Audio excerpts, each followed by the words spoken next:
Welcome बच्चों।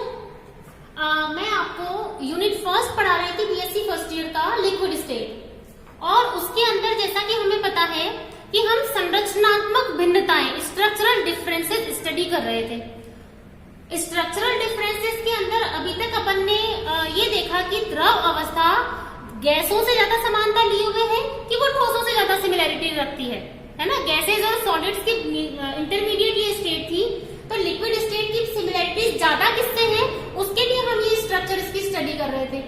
तो densities, जो घनत्व हम कहते हैं, heat of fusion, heat of vaporization, मतलब कि गलन की गुप्त ऊष्मा और वाष्पन की गुप्त ऊष्मा को हमने मान निकाल लिया। उससे हमें ये पता चल रहा है कि जो द्रव अवस्था है वो ठोसों से ज्यादा समानता लिए हुए है। लिक्विड स्टेट की कैरेक्टरिस्टिक्स ज्यादा क्लोजर है टू दी सॉलिड स्टेट। अब जो दो इंपॉर्टेंट कैरेक्टरिस्टिक्स है वो और हमको स्टडी करने हैं। वो कौन से कैरेक्टरिस्टिक्स है बच्चों? क्योंकि हमें पता है वेरिएबल्स कौन कौन से होते हैं, दाब और ताप। इन दोनों से हम द्रव अवस्था के ऊपर अगर इनको कंडीशंस को चेंज कर दे तो क्या परिवर्तन आएगा, चेंजेस क्या क्या आ जाएंगे। तो हमने सबसे पहले अगर प्रेशर को वेरी करना है तो हमें दूसरे वेरिएबल को कांस्टेंट रखना पड़ेगा। वेरिएबल मतलब होता है चर। अगर हम एक बार में दाब को परिवर्तित कर रहे हैं तो ताप का मान कांस्टेंट करना पड़ेगा, और अगर आप दाब का मान कांस्टेंट रख रहे हो तो ताप का मान चेंज करना पड़ेगा। आप एक बार में एक ही परिवर्तन कर सकते हो, है ना, किसी भी सिस्टम के ऊपर।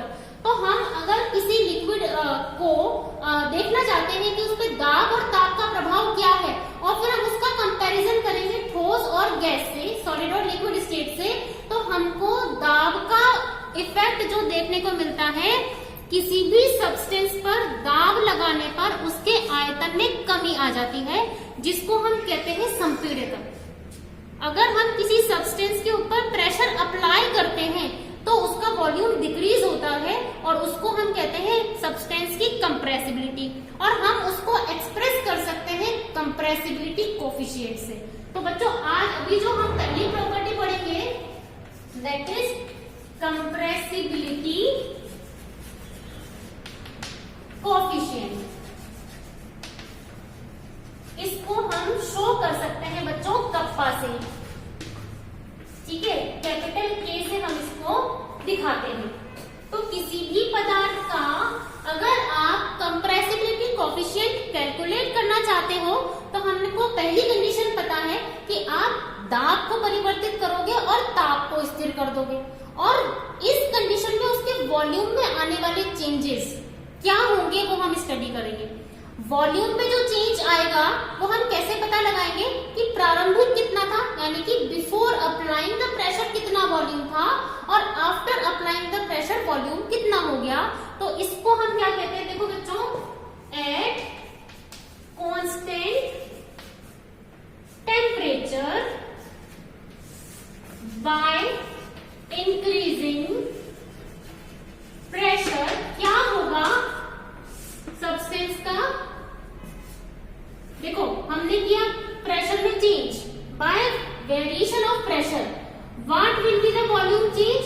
It is decreasing. ये चेंज हो रहा है लेकिन ये क्या हो रहा है, कम हो रहा है, तो माइनस साइन आ गया कि प्रेशर चेंज करने पर वॉल्यूम में होने वाला डिक्रीज किसके कंपैरिजन में, इनिशियल वॉल्यूम के कंपैरिजन में।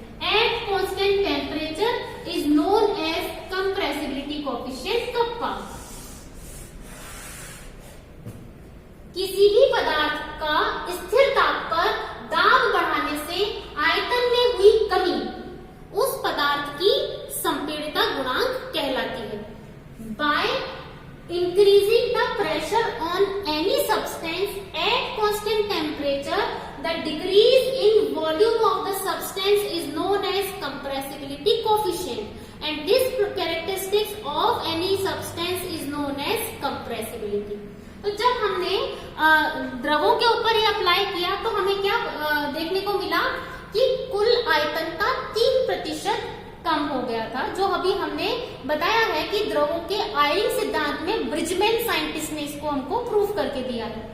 ठोसों के लिए जब ये मान ज्ञात किए गए तो बिल्कुल नेग्लिजिबल वैल्यूज हमको देखने को मिली, क्योंकि ठोसों के अंदर क्या पाया जाता है बच्चों की एटम, मॉलिक्यूल और आयन डेफिनेट पोजीशंस में होते हैं, और पूरे क्रिस्टल में उनके अंदर वेकेंट बिल्कुल नेग्लिजिबल होते हैं। क्योंकि वेकेंट स्पेसेस नहीं है तो प्रेशर लगाने पर उसके वॉल्यूम में होने वाला डिक्रीज बिल्कुल नेग्लिजिबल होगा, नगण्य के बराबर। तो उनका कंप्रेसिबिलिटी बिल्कुल 0 के बराबर होती है। और अगर हम गैसेस की बात करें तो गैसेस में मॉलिक्यूल्स के बीच में इतनी डिस्टेंस होती है कि जब आप उस पर प्रेशर लगाते हो तो इंटरमॉलिक्यूलर डिस्टेंसेस जो थी उनकी वो डिक्रीज हो जाएंगी और इस कारण से मॉलिक्यूल तो आ जाएंगे पास और जो वॉल्यूम है वो हो जाएगा डिक्रीज। यानी कि गैसेस में कंप्रेसिबिलिटी ज्यादा पाई जाती है।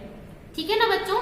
तो जब द्रवों का कंपैरिजन किया गया तो ये वाला जो गुण है वो भी हमें किसके सिमिलर मिल रहा है, सॉलिड में, क्योंकि सॉलिड में तो चलो नेग्लिजिबल है लेकिन गैसेस में बहुत ज्यादा फ्री वॉल्यूम है, वेकेंट स्पेसेस बहुत ज्यादा है, तो वहां पे तो बहुत ही ज्यादा कंप्रेसिबिलिटी हमको मिल रही है, संपीड़ितता बहुत ज्यादा मिल रही है। लेकिन द्रवों के अंदर केवल कितना है, कुल आयतन का 3%, तो ये भी हमको कम ही देखने को मिला। अब जो दूसरा गुण है वो हमारा क्या है बच्चों, तापीय प्रसार। हमने बोला कि पदार्थ में आप जो चर चेंज कर रहे हो वो क्या है, दाब। दाब से उसके आयतन में परिवर्तन, ये भी एक वेरिएबल है कि आयतन में कितना परिवर्तन हुआ। अपन ने दूसरा वाला जो एक वेरिएबल जो हम चेंज कर सकते थे उसको हमने कांस्टेंट कर दिया। अब हम क्या करेंगे, प्रेशर कांस्टेंट करेंगे और टेम्परेचर वेरी करेंगे। उस केस में आयतन में कितना परिवर्तन होता है किसी भी पदार्थ में, वो अगर हम कैलकुलेट करते हैं तो that is known as thermal expansion, और उसको हम एक्सप्रेस करते हैं थर्मल एक्सपेंशन कोफिशिएंट से। तो बच्चों नेक्स्ट जो प्रॉपर्टी है वो मैं आपको बता रही हूँ, दैट इज वो पदार्थों के लिए है जिसमें हम ठोसों के लिए, द्रवों के लिए और गैसों के लिए, तीनों के लिए ही कैलकुलेट करते हैं। दैट इज थर्मल एक्सपेंशन, तापीय प्रसार। इसको हम एल्फा से शो करते हैं, इसको हम तापीय प्रसार गुणांक कहते हैं। अब अपन ने क्या किया यहाँ पे, एट कांस्टेंट प्रेशर, हमको यहाँ पे दाब का मान स्थिर करना पड़ेगा। और तब क्या करेंगे, देखो, by changing the temperature the change in volume at constant pressure compared with initial volume, क्या होगा, ताप का मान बढ़ाने पर मॉलिक्यूल्स की इंटरमॉलिक्यूलर डिस्टेंसेस बढ़ रही हैं तो आयतन में वृद्धि हो जाएगी, there will be increase in volume.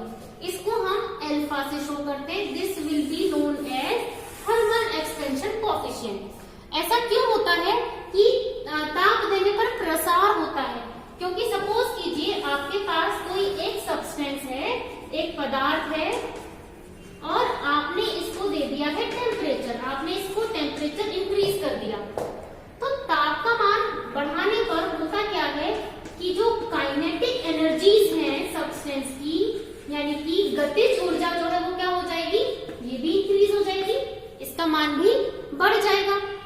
इसका मान बढ़ने के कारण जो मॉलिक्यूल्स की अंतर आणविक दूरियां हैं, इंटर मॉलिक्यूलर डिस्टेंसेस, वो क्या हो गई, बढ़ गई, और बढ़ गई तो क्या हो गया, वॉल्यूम क्या हो गया, बढ़ गया, इंक्रीज हो गया। तो इसको हम कहते हैं तापीय प्रसार, that is known as thermal expansion. और इसको किसी भी पदार्थ के लिए अगर आप कैलकुलेट करते हो तो वो होता है थर्मल एक्सपेंशन कोएफिशिएंट, जिसको हमने बता दिया कि इनिशियल वॉल्यूम इतना था, दाब को स्थिर रखने पर जब आपने उस पदार्थ को ताप दे दिया तो आयतन में परिवर्तन हुआ, और परिवर्तन कितना हुआ, पहले के कंपैरिजन में इंक्रीज हो गया, तो पॉजिटिव वैल्यू हमको मिल जाती है। ठोसों के लिए अपन निकालते हैं तो प्रसार होता है, इसलिए देखो आप ठोसों में भी इंटरमॉलिक्यूलर डिस्टेंसेस बढ़ जाएंगे जब आप उसको टेम्परेचर देंगे। गैसेस के अंदर ऑलरेडी मॉलिक्यूल्स बहुत दूर दूर है, टेम्परेचर देंगे तो उसमें डिफ्यूजन बहुत ज्यादा होगा। द्रवों के अंदर इंटरमॉलिक्यूलर फोर्सेस गैसेस की तुलना में थोड़े स्ट्रॉन्गर होते हैं, थोड़े प्रबल होते हैं, और ठोसों की तुलना में थोड़े वीक होते हैं। तो जब आप टेम्परेचर दोगे तो थोड़ा सा सॉलिड के कंपैरिजन में थोड़ा और वीक होएगा, तो मॉलिक्यूल दूर हो जाएंगे तो वॉल्यूम ज्यादा हो जाएगा। मतलब for most of the liquid alpha is positive, अधिकतर लिक्विड्स के लिए एल्फा का मान धनात्मक ही होता है। केवल एक एक्सेप्शन है बच्चों, जो आपने भी देखा है, हम द्रव के लिए सबसे आइडियल जो एग्जाम्पल पढ़ते हैं वो है वाटर, जल। अगर हम 0 डिग्री सेंटीग्रेड का वाटर ले रहे थे, 0 डिग्री पर बच्चों मैंने आपको बताया था कि वाटर होता है, आइस भी होती है और 0 डिग्री पर वाटर भी होता है जब आइस मेल्ट होती है। तो 0 डिग्री के वाटर को जब आप टेम्परेचर देना शुरू करते हो, उसका टेम्परेचर जब इंक्रीज होकर के 4 डिग्री तक पहुंचता है, तो होना क्या चाहिए, अल्फा की वैल्यू पॉजिटिव आनी चाहिए। लेकिन क्या देखा गया कि from 0 to 4 degree centigrade water का वॉल्यूम कम हुआ, और अबव 4 डिग्री जब आप और देते हो तब जाकर के उसका नॉर्मल जो अल्फा की वैल्यूज है पॉजिटिव वो मिलती है। मतलब तब जाकर के 4 डिग्री से ज्यादा ताप देने पर संपीड़िता जो उसका तापीय जो प्रसार गुणांक है उसका मान धनात्मक होता है।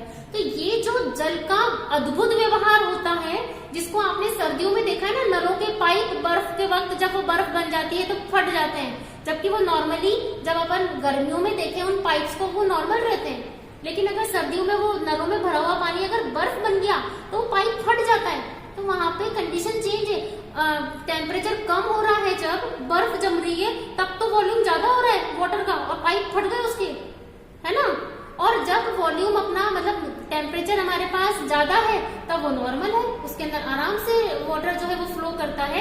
तो ये जो इसका स्पेशल बिहेवियर है इसको अपन वाटर की स्ट्रक्चर में नेक्स्ट पढ़ेंगे, और अल्फा की वैल्यूज हमको बहुत हेल्प करती हैं इस केस को स्टडी करने में। तो बच्चों अगर आपसे स्ट्रक्चरल सिमिलैरिटीज या डिफरेंसेस पूछे जाते हैं, संरचनात्मक समानताएं या विभिन्नताएं ठोस और द्रव से गैसों की, तो आपको ये जो अभी तक अपन ने सारे प्रॉपर्टीज पढ़ी हैं उनके साथ तापीय प्रसार और संपीड़िता गुणांक को भी इंक्लूड करना है।